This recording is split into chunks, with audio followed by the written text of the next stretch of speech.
we have to be mindful and know when do I serve you or when do I not serve you. When do I cultivate the atmosphere and when do I not cultivate the atmosphere? Because I'm not going to be pouring myself out, giving you extra, and you waste it because you don't know what to do with it because you don't even really want it.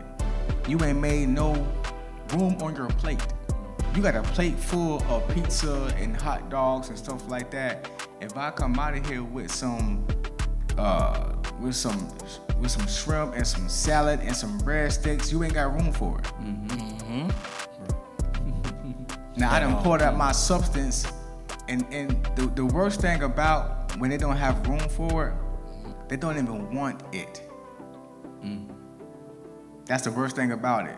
And that's when it becomes waste. That's the worst thing about it. When somebody full of whatever it is, when you pour out your substance, they don't even want what you got. You don't even have the intelligence to know this is what you need because you so blocked up with this stuff. You don't even want what's good for you. You don't even want it. It's wasted. You know what I mean? So just to be able to know when do I need to serve you and when that's tending myself.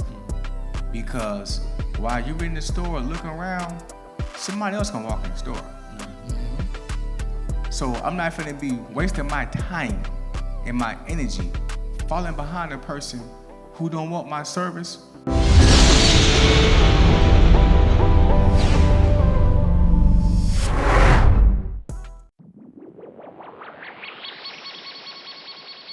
The B2S podcast is brought to you by Motivated Apparel. Motivated Apparel, the premier gear for motivation. A brand that motivates, inspires, and empowers you to stay motivated while chasing your dreams. Head on over to www.shiftmotivations.com/shop Motivated Apparel and grab yourself some Motivated Apparel today. Hey, yo, what up, world? What it do? Hey, welcome to another episode of the Blueprint to Success podcast. Hey, once again, we are excited for Blueprint Nation to be joining us on tonight. Once again, Blueprint Nation, stand up. Hey, we appreciate you guys for tuning in once again. Y'all know what it is. It's your boy, Mike Mariner, a.k.a. the Shift Motivator. Joined together once again. To my left, your right, my brother from another mother. Yeah. Man, y'all give it up for my boy Alexander Hall. Yo, what's going on? Trent Nation was happening. What's happening? Yeah, you know, man, sliding through the week. Y'all know how that go, man. You know what I'm Hey. saying? Another day, another dollar. Sliding, bro, you feel me? Yeah. How y'all doing, man? Y'all doing good? Oh, yeah, Good, man. baby. Blessed, bro. Let me get close to this thing, man. I was watching, you know how I'm starting to watch myself on how I do stuff, trying to get more professionality, right? Right, trying to get Professionality. Professionality. I noticed that when I be on there, I be like kind of low. So let me, you know what I'm saying? Yeah. 1,000%. Yeah, My North dog in Cape, there. we are On the way. We got some new music dropping March 19th. Kingdom Yes, Revival Records, North Cape, Diamond on the track. Yeah, shout out to Diamond, man. Yeah, man. So, Diamond got that diamond shine. yeah, Diamond got that diamond shine, man. All day. I love that tag. Yeah, for sure. Yeah, man. Hey, man, we excited to be in the building once again. Yes, sir. And y'all know who this cat is on my right, your left. It's that time. My Big brother Bag. from the same mother, Super fly. Mr. Big Bag. All day Bag. long. Big Dub. Mm-hmm. Mr. Always Got It. We gon' get If it. I ain't got it, I'ma go get it. Cause that's what he do. That's what we do. Y'all give it up for my brother, man. Y'all give it up for boy Wanda. What's happening?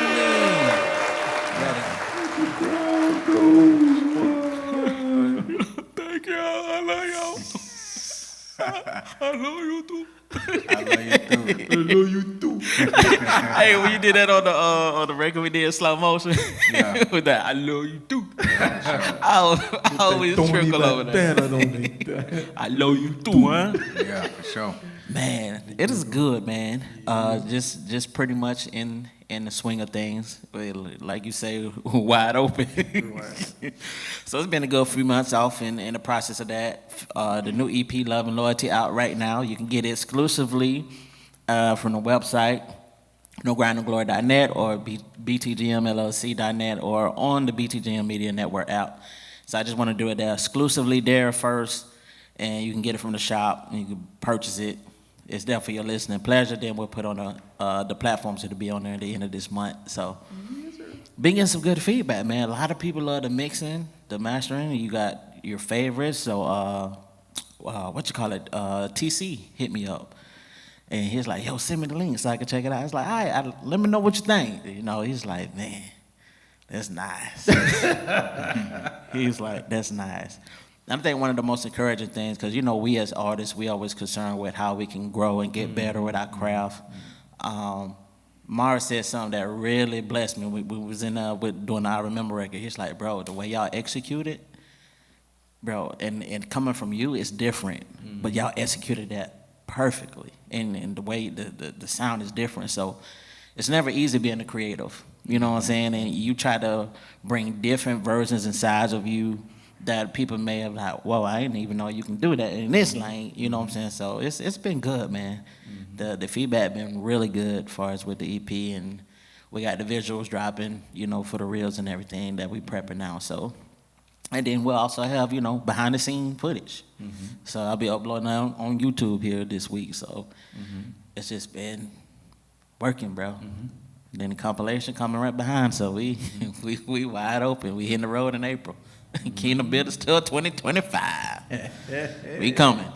KB on the way. It's on the way. 2025. It's on the way. Yeah. Y'all selling tickets or anything? Yes, you can go to btgmllc.net to get the tickets, or you can get it through the BTGM Media Network app. Yeah. So we really trying to push the apps, bro. Yeah. We just went up another 1,000 downloads, so we had 51,000 some odd downloads. Oh wow.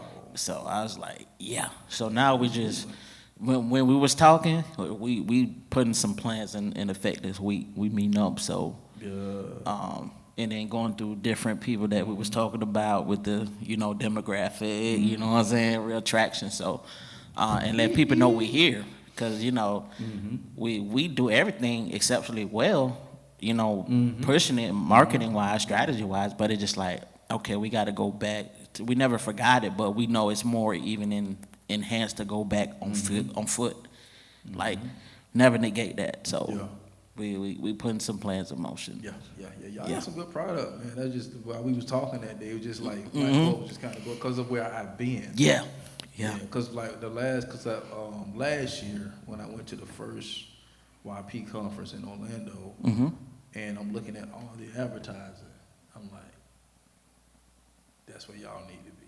Yeah. That's one of the things. That's what one of the things just came up. I was like, man, just looking at what y'all guys are doing and what y'all, because it's like, and then, that's what allowed me to kind of like give you those ideas, because I've been in those spaces. So I'm like, well, wait a minute, that'd be a good product to put in front of those eyes. In front of those eyes. Not saying don't stop what you're doing. Right. But in addition to putting them in the eyes of these people, because I think that's a good product to put in front of their eyes. And then also you're doing it in front of the mass. So it's just finding out how do you get ads in those doors.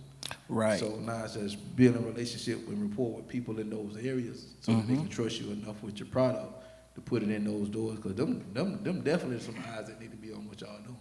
Exactly. Yeah, they'll definitely benefit from that, man. Yeah, so it's been a blessing, man. I just thank God we're able to, because at the end of the day, it works out for everybody. Yeah. And when I mean everybody, I mean y'all too. You know what I'm saying? Some stuff I'll talk with you later about. Yeah. We got a good connection with through the event we did with Tim Friday night. And I was like, ooh, will we get there now? Ooh. ooh, I'm talking about, ooh. So we working on that too. I was like, I said, you hired, you on the team, you on the squad. But it's gonna benefit everybody, and that's our thing, man. Anybody connected to us, we want to be a blessing to those that we believe in as well. You know what I mean? So yeah. Matter of fact, I need to call now. Jay hollered at my boys a little bit. Indeed. Tim gonna cut the clown real quick. How you doing, man? Man, what you got going on, man? I was just talking with Dub. Love you, bros. Bro, man. You know, it's a great thing when you meet somebody for the first time. They just feel like family. That's how it was when I met him. Yeah. Both of them, all of them actually. The whole BTGM crew. Bruh. Tim, that uncle and that cousin. Right. The first time I met Knowledge was at it was at Dove's album release at the radio station. Yep. Yeah. We At was back WMNF. there. We was back there cuffing them sandwiches in there. Hey, bro, let me get that Rico. I wasn't able to make it that night. Yeah. Yeah. Them guys solid, man. Yeah, for sure. Yeah, man. Yeah, then I was happy they was able to do the FCA event. Yeah, so they killed it. Bruh, I need to know. Hang on. The man with the plan. I was down for the count. The motivator. I was out. The sniffle said, "Come here, it's your turn." Come here, boy. It was kind of going around. I was like, because I don't get sick often. That's why I keep my vitamins. I stay trying to pump myself with herbs. And but when I felt that junk come on that Sunday morning before church, I was like, boy, I feel it coming. So I try to take stuff. Yeah. Man, get to the church. Boy, they got the church so cold. The church ain't never been this cold. I'm like, man, what is going on? I said, oh, Lord. Yeah, 'cause they just escalated. But after we shot, that Sunday, after we shot, man, I went straight home. Yeah. And, man, that monkey jumped on my back, boy, midweek. I was like, man, don't use me going and trying to get no work done now. So I said, let me just chill, take the week off, going into the weekend. And just so Thursday was kind of like, I was kind of about 85, Friday 90%. Because I could still feel a little bit of congestion. So Saturday, hung out with her, that brought Kiki up, took her to take care of her business. And then I was taking care of some church business while she was taking care of that business. And by that time, I'm good. Facts. So yeah, I'll be back in the saddle this week. So I did talk with Coach. So he wants me to meet the defensive coordinator. I do got a couple of engagements coming up, speaking engagement coming up. So I'm kind of looking forward to that. And then I went back through, so kind of rearranging my files, finally getting that kind of going because I got to get back because certain things I got to be organized in order to kind of be productive. Yeah. So, so I got to go back, which I started doing, pumping like my necessary files from my external drive, so I can start working on my new projects and stuff that I have coming out. So, yeah. So other than that, man, I got excited, man. Got some stuff in the pipe, man, even ministerially. So, which kind of explains some of the conversations I've had with you guys. Offset, we just kind of see what's going with that. So other than that, man, I'm just trying to do what the big man want me to do, man, and change some lives in the process. That's one of the best feelings in the world. Yeah. So and I said I didn't have no goals, but I had a lot of time to think being down this past week, and one of the things I would like to do though, I would like to get one of my books a bestseller.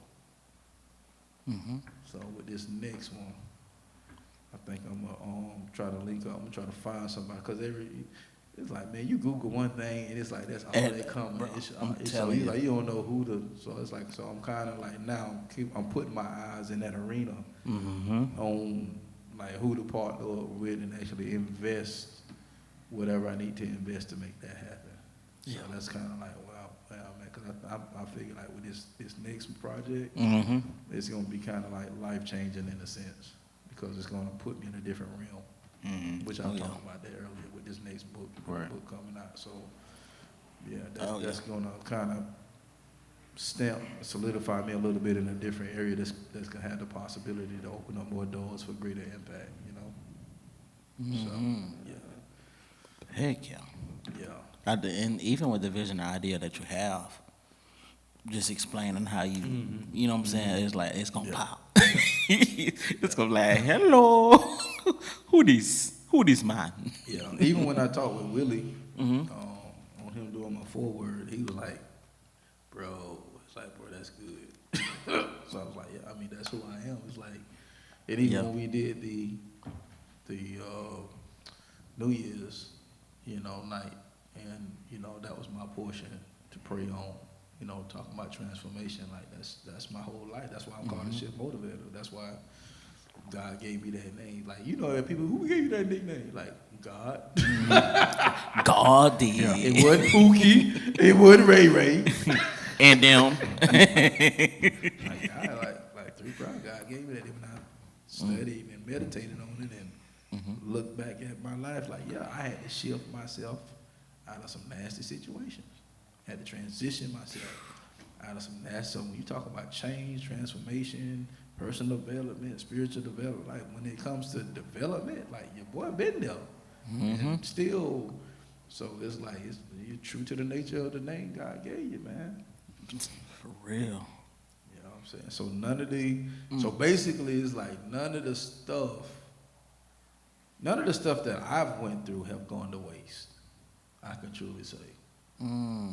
None of the stuff that I've went through have gone to waste because it's found its way back into my life at the time that it was necessary. Ooh.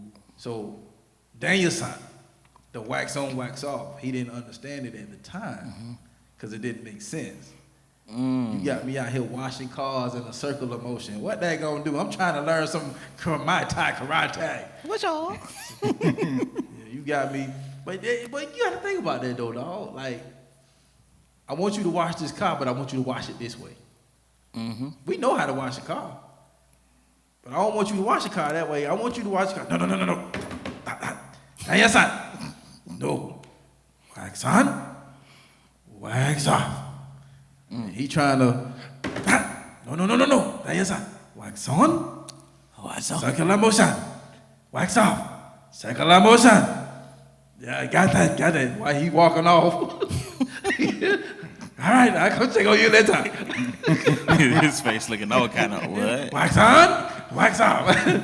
But in the thick of it, it don't make sense. You mad, you frustrated, you angry. I want to learn karate. He got me washing cars. He ain't even got me washing cars the right way. It's gonna take me hours to wash it, wax on, wax off. But then when he got in the ring, in that fight. And that dude threw that punch, and he went circular motion and blocked that joker.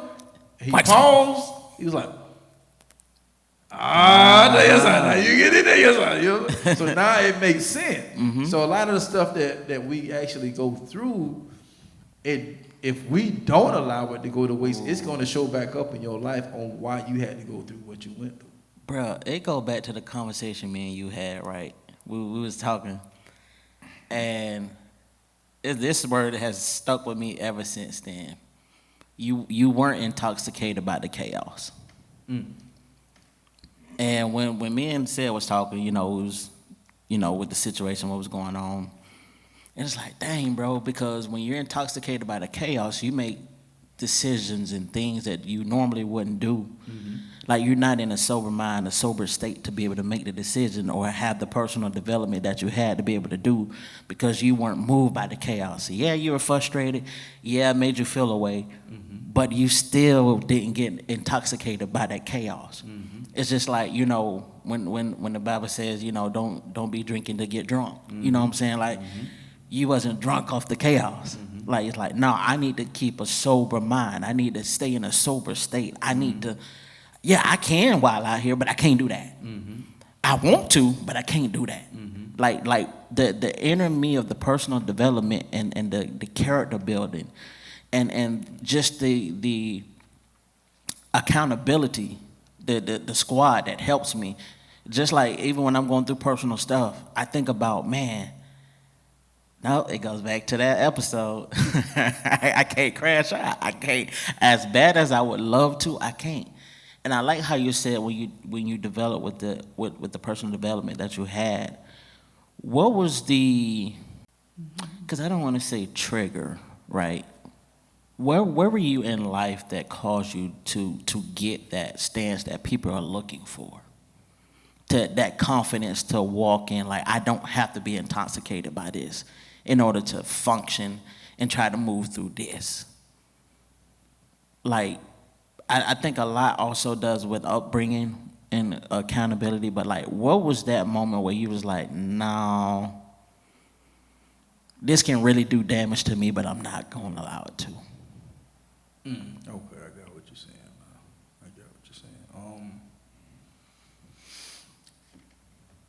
Bro, and I don't want to sound so philosophical, so I'm just going to say what's the first thing that popped in my head. It just became a natural instinct for me.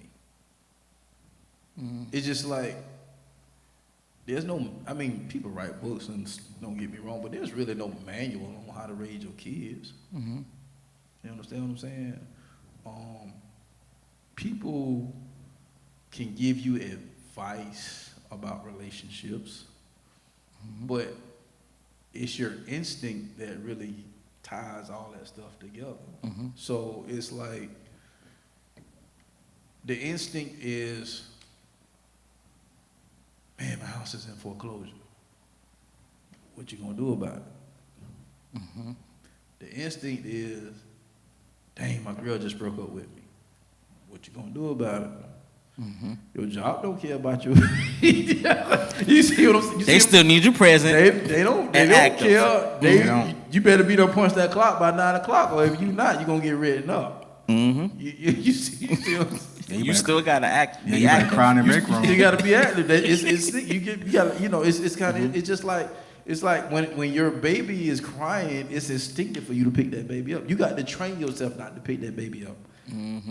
Because if not, you're gonna spoil it. Because the only time that it's gonna be consoled is if you pick that baby up. Then you ain't gonna never get no sleep. Because that happened. Like when Kiki was a baby, and Isha wanted it, and you know, we had the room across the hall from our bedroom.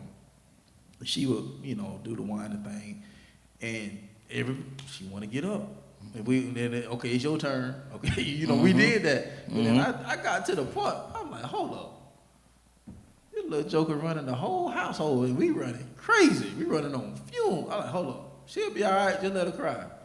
But you know, we ain't gonna do that tonight. No, she will be all right. Just let her cry. If it ain't nothing detrimental, we'll know. Facts. and just to show, in a matter of time, that cry started dying down. So instinctively, that's what you want to do. So it's like when trouble hits, instinctively, what's the first thing that comes to your mind? Protection. If you look at it, no matter what comes into your direction, when trouble knocks on your door, the first thing your mind is instinctively goes to is protection. I got to protect myself. I got to protect this situation. I got to protect this person. You see what I'm saying? So it's like instinctively, if you know what to do, it's just, are you willing to do it? It makes me think about, even with Mom, you know, there was certain things that I would share with her, and certain things just to get her wisdom and pull from, and it's like, her first instinct, like you said, is protection.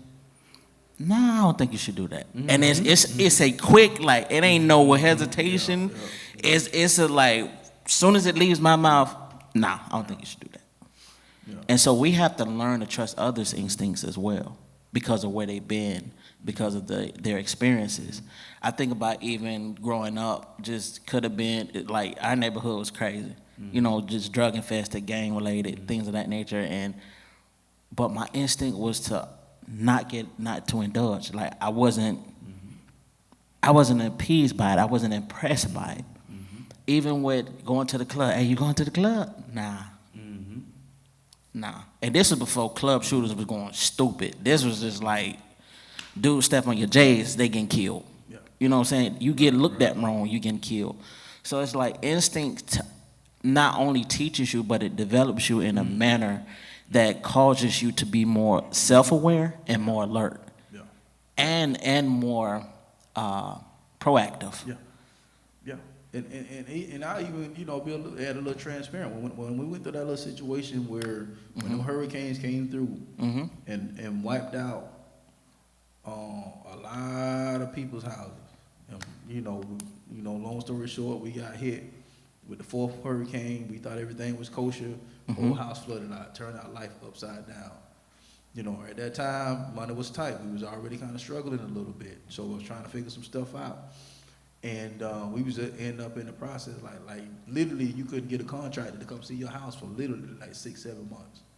Man, we had some idiots come. I think I told the story of him, but they come You know, I'm at work. He should call me. You know, hey baby, you know they on the roof. They're taking a look at everything. They gave an estimate of this crazy number. I say what? I say there ain't nothing wrong with the roof. What they on the roof for? Because there's a lot of scamming going on. I said, man, tell them Joe, get off my roof and get gone. You know what I'm saying? Exactly. So we was in a bad situation. So long story short, man, you know, I'm like, man, I ain't want to lose the house. You know, we trying to figure out what was going, what, you know, because by that time money hadn't got real tight, and it was like, well, we couldn't, like every little avenue I tried to go, there wasn't no door opening. So it was like, what I knew to do is not to sit still and panic enough to where I can't not make nothing happen. Right. And so instinctively, I'm moving. I don't know what to do, but I'm doing something.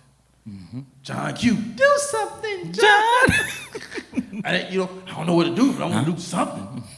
So I'm, you know. So now I'm looking. Now this young guy that wants to get into real estate, trying to figure out how to get into real estate, is forced into a bad situation that leads him into real estate. Because by me not doing nothing, I come across an investor. Long story short, call this particular investor. He offers me XYZ for the house. I had another offer on the table at the last minute that was way more than what the other investor wanted.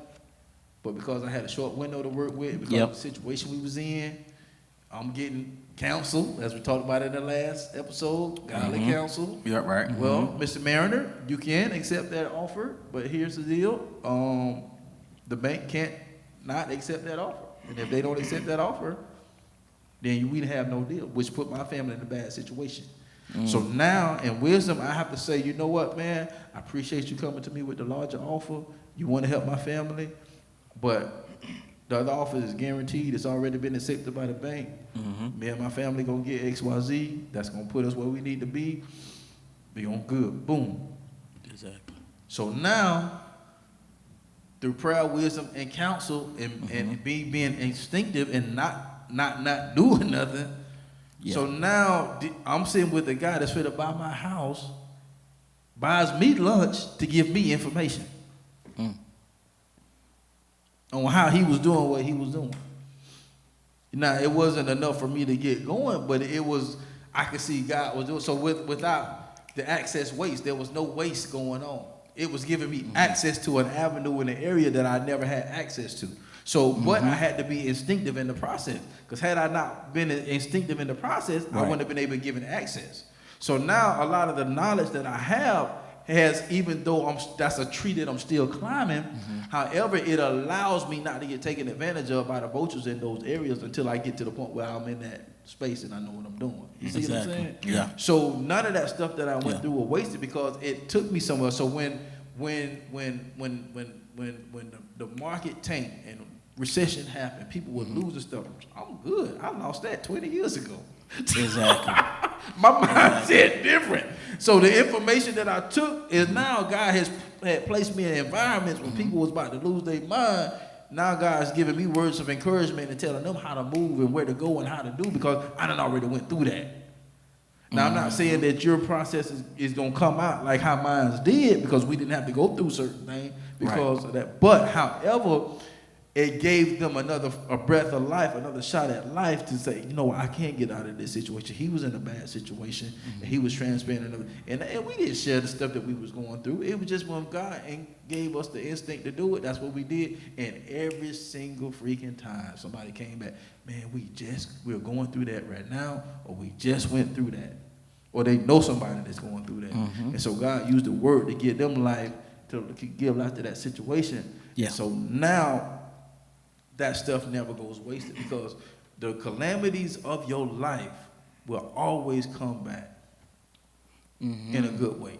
Because if you use the information in the situation in a positive light from the calamity, it's gonna serve you purpose. It's gonna come. That calamity is gonna come back to serve you. It has to. That's to reap what you sow. It has to. The calamity has to come back and serve you. Because what the scripture tells us, all things work together for the good of those that love the Lord and are called according to what? His purpose. His purpose. So your calamity has to come back and serve you. But guess what, people? If you don't know who you are, it's just going to seem as calamity. That's good. That's good because it comes from a pure place of experience, pure experiences. Even when I think about certain stages in my life to where I've contributed, to where I've gained, to where I've like depleted everything in me, because instinct always teaches us that, in a sense, you want that person to win that you're dealing with within the season, or you want to be in a better situation in the season. So out of that and looking back, it's just like, wow, none of that was a waste, because I'm seeing the different stages of what God purified me through and had me refine, because it taught me what I needed to know for today and how to maneuver, how to move. I love how when it comes with instinct, it's like an impulse, right? It's like, it's something that you feel that it's an urgency. There's an urgency there where I have to do something. I have to move. You won't allow yourself to stay there. Instinct, boom, okay. I can't give this type of energy. If I do, my mind's gonna wander. I'm gonna be everywhere. Now, what do I have? What are my resources? Who do I know? These things don't come automatic if that's something that hasn't been cultivated. And that's for those who didn't have the advantage of understanding what instinct is. And a lot of times, unless you look back at the trauma, you will not understand it, because it's just like, wow, that's what that was. So this is how I need to move accordingly. Like you said, it gives a purpose. And the thing about it is, you don't know when that purpose is going to reveal itself. Exactly. Yeah, Exactly. Bro, you don't know. You don't know. That a bear. You know what I'm saying? Bing boom. You don't know, like, you know I come from the house, man. So, like, you know what I'm saying? I'm saying, look, here's the thing right here, bro. Here's the thing. Talk to me. Here the thing is, recently I just, I'm starting to really understand what customer service really is. Right? So, like, it's a time to serve the customer in the store, and then it's a time to run the store. It's, but both of them are giving service to the customer. You know what I mean? So it's a time to where, let's say if it's like Foot Locker or something, right? It's shoes, we got clothes, we got book bags, headbands. Somebody walk in the store, let me get this in size 10. You need me help? Size 10? Size 10. While I'm going in the back looking for a size 10, they might be looking at shirts. They might be sitting down on the bench waiting. When I come back and give it to them, and you need the shoe thing, put your foot on the shoe thing, size your foot, whatever the case may be. I'm serving you as a particular person. If you don't need nothing, or when you walk out of my store, I'm tending to my store. I'm fixing the shelves up. I'm making sure stuff clean and no fingerprints on nothing. I'm putting the shoes back on straight. If you in the store and you walking around looking, I'm not tending to you. Right. Right. I'm attentive to if you need something. So if you need something, I can holler at you. But if you don't need anything, I'm not going to be offering my services like that, because I'm tending to the atmosphere that's offering you service. So, like, what I'm saying is that we got to know when and where and how to pour out to people. Yeah. Because if not, you. It's like this thing has a double entendre. No, for real, you gotta. We have to know when and where and how to pour out to people. Like, I'm just, and I don't know if I'm gonna leave this season or not. Prayerfully, I feel good in this spot where I'm at right now, because like I understand it now. Especially as men, men do need emotional intelligence. I'm just an emotional guy. I got it from my father. My son, my my first one. He's how old Papa is? He's 16. 16. Yeah. We got you. Appreciate you. The gentle giant. My bad, Pop. For real. Yeah. No cap. So Pop's 16 and he already got a high level of emotional intelligence, right? But you gotta know how to use it. And you gotta know where it comes from. Yeah. Right? So he doesn't know where a lot of his come from yet. So when he starts to discover where it comes from, I'm gonna have to be like, yo, this is what was going on at this time, this is what was going on this time, and this is what I've been doing to help aid you so you can not get affected by some of the decisions that I made. Just being real. You know what I mean? Because things are generational. If you wonder why your kid crazy, because you was how crazy when you was raising them half the time. Right? That's just how it works. Again, so, protection. You know what I'm saying? So when it comes to that emotional intelligence, bro, as being, I'm not a woman, so I can't speak on women, but I can speak on myself. So I'm just speaking for myself, right? And I think a lot of men too. You know what I mean? It's nothing worse to when somebody comes to you and you don't have it. It's the worst thing ever.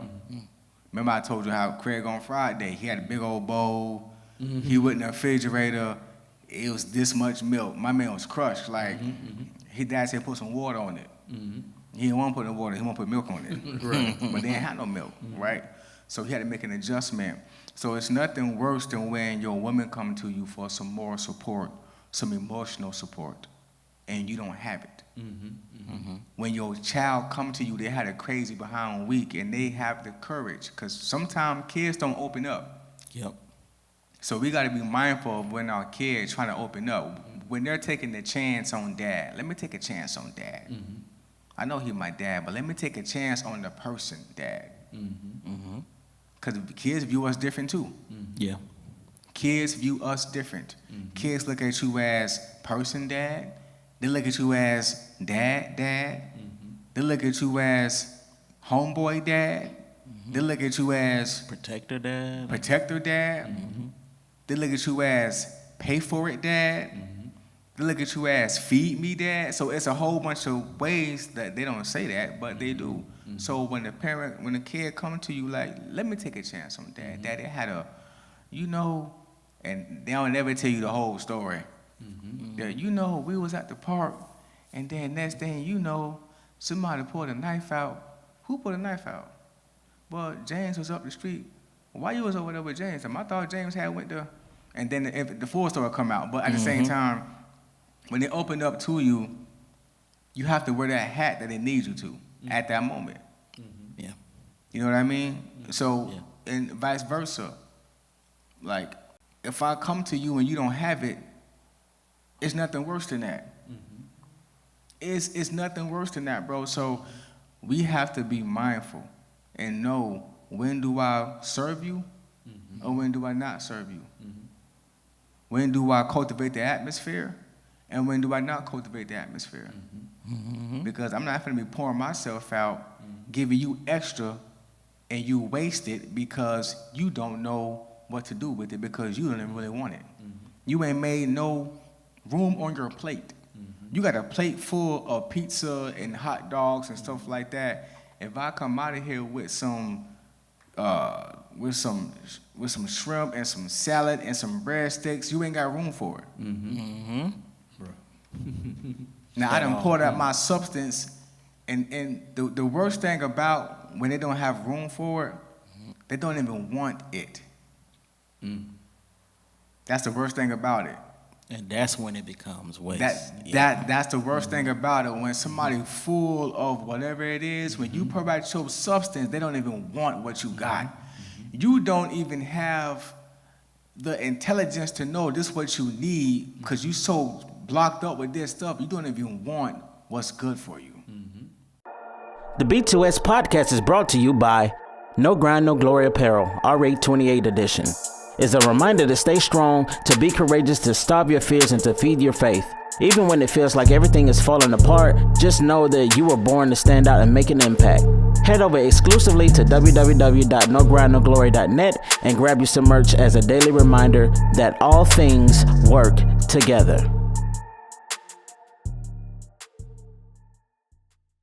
You don't even want it. It's wasted. You know what I mean? So just to be able to know when do I need to serve you and when that's tending myself. Because while you're in the store looking around, somebody else can walk in the store. So I'm not finna be wasting my time and my energy falling behind a person who don't want my service when somebody else has walked in the store. Let me make sure my floor clean. Let me make sure these shoes in this rack is straight. Let me make sure these shirts on this rack is good, because if they want my service and you don't want my service, and even though y'all in the same store, I'm switching my attention from you and going to the other customer. Yep. And whenever I have time, I will get with you. Straight up. So we gotta be mindful of when to know when and where, how to serve. Yeah. And not be wasteful. Man, that's very important. That's very important. Right. Just while you was talking, I said, I'm gonna look up excess. It says, and we understand what it is, but you know how when you hear the definition, Yeah, and stuff, I know it hit different. I know it trigger y'all too. Oh yeah. So excess is an amount of something that is more than necessary, permitted, or desirable. And what got me was, and this is almost talking about what you just came out of talking about, was that word permitted. I never thought about that. More than what's permitted. Usually when we look at excess, more than what's necessary, because if you pour a glass of water and you're not paying attention, and you know it's like, oh man, that wasn't necessary. But when you thought about it, excess is also something that's more than what's permitted. That sounds like that's what you just came out of talking about. Yep. Yeah, I thought that was real good. That's Then the second definition is lack of moderation in an activity. Yeah, I thought that was pretty dope too. I said, yeah, they gonna run with this. Yeah, lack of moderation in activity, and especially you know when eating or drinking is what it talks about. Yeah, excess. Because too much of something is just as bad as not enough of something. They turn into something. Okay, let's just be for real. Too much of everybody has a certain type of sexual drive. Every human has it. We're not getting X-rated, we're just being real. Some people have high sexual drive, some people don't. Okay, if you let your sexual desire run out of control, that can turn into promiscuity. I said it right, promiscuity, right? Promiscuous. That can turn into perversion. A lot of people around here are perverted, don't even know it. Straight up perverted. Perverted when you're walking around having sex with multiple people, unprotected, not think about it, you are borderline perverted. You know what I'm saying? So too much food, obesity. You see what I'm saying? Too much alcohol, cirrhosis. You know what I'm saying? Too much. I can't say too much smoke, because sometimes people do smoke, and some people smoke little, and they still get lung stuff. You know what I mean? Like so, too much of something causes something. Too little of something causes something. Too little of calcium in your bones, osteoporosis. So either way, something's gonna have a defect. Yeah. But it's just knowing that balance of when and how and where. Like that, bro. I'm telling you that it will drive you insane if you're pouring out your emotions, you're pouring out your heart, you're pouring out your resources to a person who does not want it because they don't have room for it. And the only reason why they don't want it is because they don't have room for it. When the alligator eat, that joker get full, it can be a whole chicken right there. He don't want it, he full. He don't want it, he full. Right. You straight. He's straight. He know it's food. He know it's good. And he know he eating 2 bites, but he doesn't want it because he's already full. So I think that's almost worse than going to somebody and then you need something and they ain't got it. Yeah. Because you actually see your energy being wasted. You actually feel your spirit being depleted. You actually, it took me 5 years to learn this. I done said this to you in 15 minutes, and you act like you didn't hear me? Oh my gosh. Oh my gosh. Oh my gosh. It's about to go down. Oh my gosh. You know what I mean? So I think it's actually worse when you pouring out yourself to people and they don't want it because they're full of things in their life that's feeding them no value. So their diet is incorrect and they're temporarily blinded. You know what I mean? So like we gotta know like when to serve and when not to serve. Because that access pour out, bro, you can't get that back. Nope.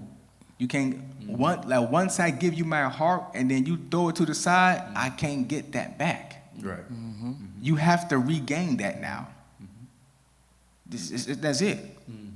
Ain't no You, in between. like, you have to rebuild the intimacy, which is a form of trust. Once you screw me over, the screwed has been over. So you have to regain that. Right. Pastor Tyler and just out Pastor Tyler.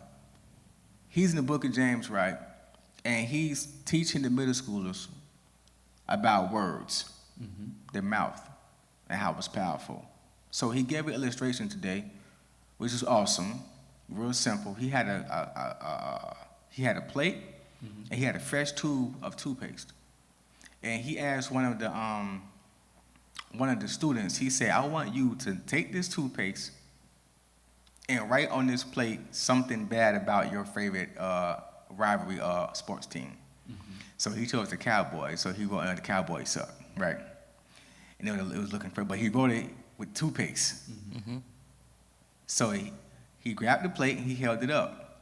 He told the student, he said, now take this toothpaste tube and put this toothpaste that's on his plate back into the tube. So he was trying to get it, it's smearing it, he couldn't get in there. He said, do you see what I'm saying? He said, once you say something out of your mouth, you can't go back in. You know what I mean? So just knowing what to do and how to serve can preserve a lot of things from being malnutritioned and can help things from being over-accessed. Let me save some of that. Because right now you don't want it. Right. You don't want it right now. Right. You know, and don't be looking at me like I'm crazy when somebody else want it and I give it to them. Bro. Because you didn't want it. Bro. Because guess what? Food has expiration on it. Food, so the things that really nourishes you always have an expiration on it. Clothes. The only reason why even clothes, guess what? Season sale is the expiration on the sale for the clothes. Everything that has value has an expiration on it. It's not going to wait around forever. Do not look at me crazy when I offer this to somebody else when you looked at me crazy and didn't want it. Because people are hungry for something that's nutritional. For real. I'm glad you said that, bro, because, man, my mind just shot straight up to, like, even when you read the packages, it says best used by This XYZ. date. Now, here's the crazy thing about that, though. This is where my mind went.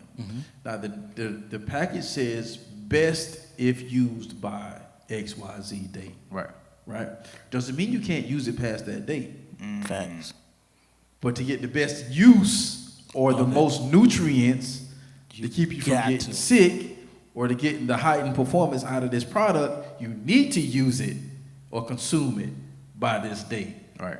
So the thing about it, and my mind also goes back to my uncle, God rest his soul, man. When he used to pour into me all the time, and I always used to wonder why he just. But when I got older, then I began to understand. So now, as a lover of information, right, with everything that Alexander talked about, just make sure that that's not you. Exactly. When somebody's willing to pour into you, there you go. You make time. Yes. Period. You understand? Period. That's it, bro. Like. That's non-negotiable. I've been with Apostle Marshall for over 20 years. And a lot of things that I have been afforded because of his tutelage, his mentorship, right? But there was also times where I made myself, and he don't know this because I never shared it with him unless he listening to the podcast right now. But he know though. He just know because he's just intuitive like that. But there were times because I knew in seasons of his life that even though it was spur of the moment, okay, he wants to pour into me right now as his spiritual son. Let me make time. Yeah, I had something planned to do that was important to me. You might not think it was important, but it was important to me. Yeah. So because I know, and I just like, and I know I'm talking biblical for those that may not be so adjourned to the faith-based journey, and that's okay. But there's scripture where it talks about the having the anointing like sons of Issachar. They was anointed to know the seasons and the times and things of that nature. So it's like knowing the seasons and times of the people that you're around, people that you're hanging around, the scenario. You gotta be more attentive, man. Don't stop getting distracted by social media and everything that's what's going on in political. Stop getting distracted. It's a big, I'm finna go into that. It's a bigger picture. Stay focused. It ain't about that. I was able to discern his man. He wants to pour into me. I'm in ministry. I'm a spiritual son. I see the value in who he is, number one, and then number two, his gift and his anointing. Let me make time. Yeah. Because here's the thing, right? The access that's in him has to go somewhere. Because if not, he's going to get frustrated as a leader. Because here's one thing about revelation, and he's a revelational preacher. Because he deals in revelation, because that's what he was birthed in.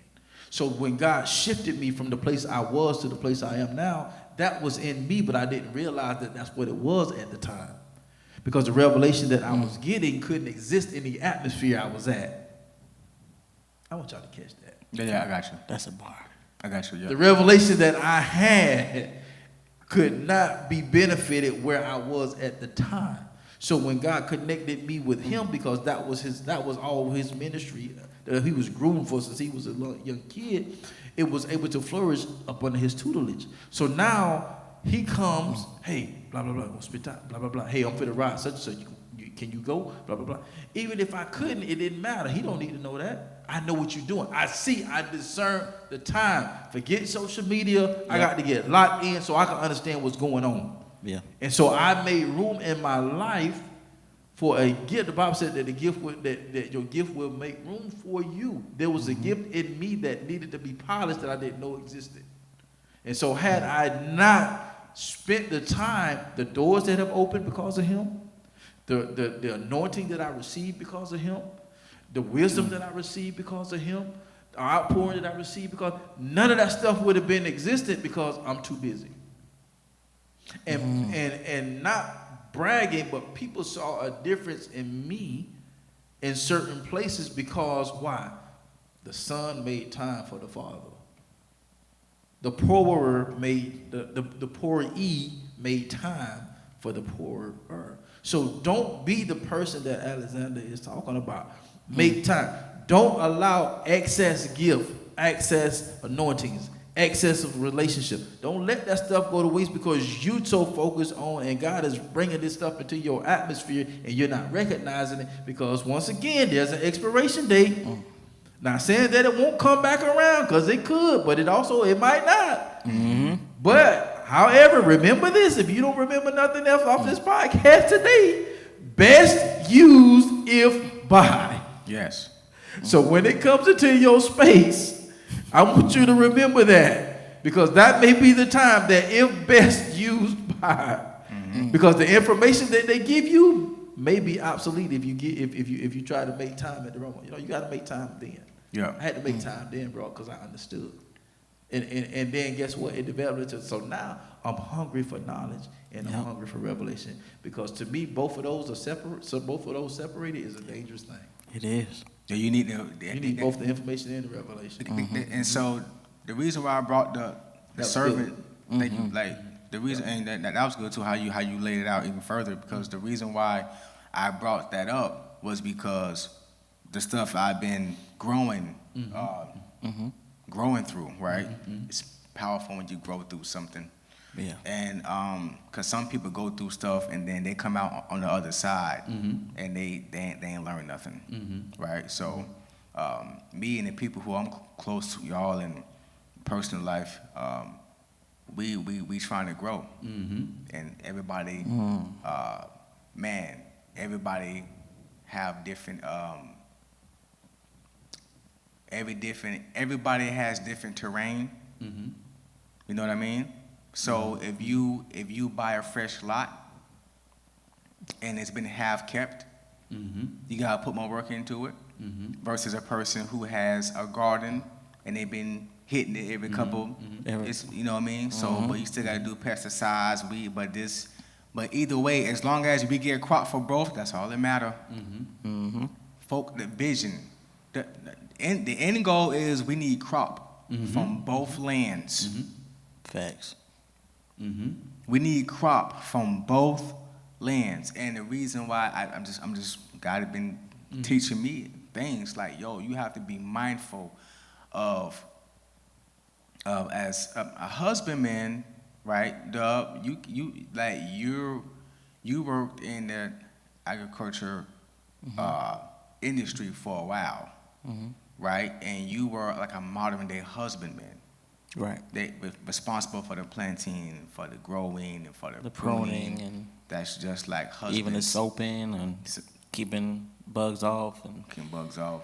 certain chemicals that you got to use that keeps them away. Yeah. Same thing with husbands. We're responsible for the growing and the tending, and Adam, husbandman, first one who walked, growing and tending. So you gotta be mindful. You gotta be mindful of if you are a farmer in your land and you don't want your land to grow, it's not my job to take on your headache of how your land look. I'm sorry, I'm just not doing that.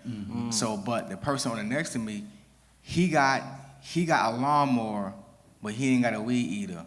I got the water hose, but he got the fertilizer, and he went up. Okay, I'm finna.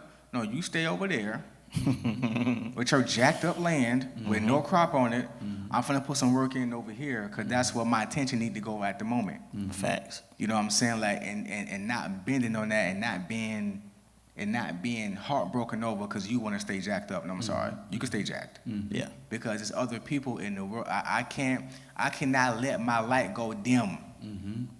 I can't. Bro.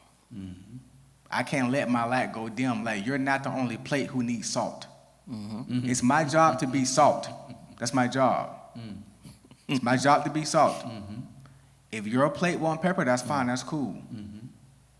You know what I'm saying? It's other people's plates who got palates. One thing I know about food, and one thing I learned about chicken, it's one thing I learned. Y'all lean in on this. It's real important. Chicken, I just found this out. Fried chicken is not a black thing. It's not. Oh, Lord! They lied to us. Fried chicken wings is not a black thing. Because if you go somewhere and you have a platter full of fried chicken wings and you drop it on the table and you say free food, I bet you a black person would not be the only one who grab a wing. Oh, Lord. You dig what I'm saying? Yeah. Therefore, what I'm trying to say is the salt that I have, if you don't want salt on your plate, if it's not tasty to you, I guarantee you, it's going to be other people who are going to want some seasoning. Period. And I'm not finna be sad because you don't want seasoning. And here's the thing too. Some people have high blood pressure, right? Right. Sometimes high blood pressure is self-inflicted. You can make adjustments to bring your high blood pressure down so you can intake some salt. Right? Right? So it's not my fault if you want to make adjustments on yourself to intake salt. It's not my fault. So you can stay right there with your high blood pressure, not making no adjustments. There's other people who might want a little salt on their plate. Man. That makes sense. It does. So knowing when and where. I'm just, that's why I brought that up, because it's like I'm not. You have to get to a point to where you're like, you know what? Yeah. You know what I mean? So knowing when and where, knowing when to extend yourself and when not, when to overindulge and when not. Because people, man, they'll let you dump out. Right. For real. They'll let you dump out, bro. You got to have proper waste management. Like, bro, I was looking at this. I can't stop. And when you don't have proper waste management, it's going to impact you in two ways, whether negatively or positively. So this was, I was just like, oh, excess waste can pollute the environment and can contribute to climate change. To reduce waste, you can recycle, reuse, and reduce packaging. Some of us are so hoarding over the waste, and because we get caught up on the person that we wasted it on, that we don't manage it. We don't divide it how it needs to be. So what is that can be good and be reused, recycled, and repackaged, and whatever's not good can cease, can fall to the wayside. Because at the end of the day, like we said before, purpose will reveal itself. It may not do it then when you want it to, when you feel that it should, and we're not entitled to that. We have no say-so in that. Even over the years, I've looked over, if I had to do everything over again, are there some things I would change? Yes, because of the wisdom and knowledge and understanding you gain. But off of a character and understand how it built me, how it structured me, how I'm able to move with more of a awareness, then I wouldn't change that. Because then I would be doing things based on conditions. And I move unconditionally. So if I did what I did it from the pureness, the kindness of my heart. But Angel advocate. Poke the bear. Look, let me tell you something about doing. Okay, I mean, it's great, right? Doing things unconditionally is so great. It's so great. But let me tell you something about that. On the other side, when you doing things unconditionally, you're doing things by the script, and you're trying to do it by the script, and you're using the script to override what you feel and override what you think and override what you do. And let me tell you, 90% of people do not do stuff by the script. They doing what they want to do. They moving how they want to feel. Don't care how they you doing feel. what they just doing what they want to do, bro. They doing exactly what they want to do. If they want to go do something with somebody, they'll go do it with them. They want to go steal, they'll go steal. They want to backtrack, they'll back. So when you're doing stuff by the script, my beautiful people, be building yourself up, because when Jesus was doing stuff by the script, he had real gird. Yeah. And he had his eyes on the mission. He had his eyes on the vision. He did everything with intent and purpose. So when you're doing stuff unconditionally by the script, make sure you're doing it for the one who you serve and what you're trying to build for real, and not on the surface and not for them. Because if you trying to do something on the script for them, they don't care about what you're doing for the script. They don't care about that. Because they're moving on their emotions. They're moving by their hormones. They're moving by what they're addicted to. They're moving by the condition of their mind and their heart and their spirit at the moment. So when we moving based upon what's right, we have to move based upon what's right. And make sure it's anchored in us. And if it is, when you get rocked, it's okay, because you got rocked for a great, it sounds crazy, but you got rocked for a great purpose. Because when they look at you after they snap back into reality, they're gonna be like, dang. That was a solid one. You know what I mean? So I had to do. No, I like that because everybody always talk about doing stuff the right way, but that has a side effect to it. It's not. It's not glorious. You know what I mean? You get jacked up doing stuff the right way. And there's a lot of pruning. But on the back end, it's a big reward in a big investment. Facts. I like that because it's a huge pruning process, Yeah. and you have to be okay with everything that's happening. You don't have to tolerate or accept it, but you have to be okay within yourself to be like, all right, you moving like that, cool. I'm gonna leave you right there, because eventually you're gonna circle back around, and eventually we're gonna cross paths. But I'm gonna be in a place in a state to where I still wish you well. I still wish you good. I still want the best for you. But I can't waste what I have on you that you didn't want, that I can give to somebody else that has the urgency and they're depleted and they need the nutrients from it. You know what I'm saying? It's just like giving somebody who always want junk food, real food, and I don't want no veggies. You know what I'm saying? But this is I don't want that. I want junk food. I want stuff that I know I'm gonna make me sick. I was like, I ain't gonna do it no more. But then I'm gonna repeat the cycle again. So with waste management, you got to be careful what you're recycling, what you're reusing, and what you're actually wasting. You got to have excellent waste management skills, and it comes from experiences. It comes from, I ain't gonna do that again. For sure. Let me put that in my memory bank. You know what I'm saying? So, that hurt. bro, Everybody got waste. Look, everybody got stuff that's not right or good about, or they gotta work out. I've never went to a city, either visiting or moved, or a county or a rural area, where they didn't have trash cans and trash man come pick them up. exactly. Though everywhere, everybody got waste management. So it's not like, it's not a perfect thing. Everybody have stuff. They got trash. They have debris. Exactly. Bro, a hurricane come, sometimes the trash from your neighbor's yard will be in your yard. You know what I mean? That's and you that have to residue. help and pick them. And as a matter of fact, that's what a real one does in your life. That's what they do. That's one indicator how you know a person is called in for you. If they come into your life and you got debris and stuff in your life that their storm didn't bring, but they try to help you clean your yard up. Yeah. That's how you know. It's true.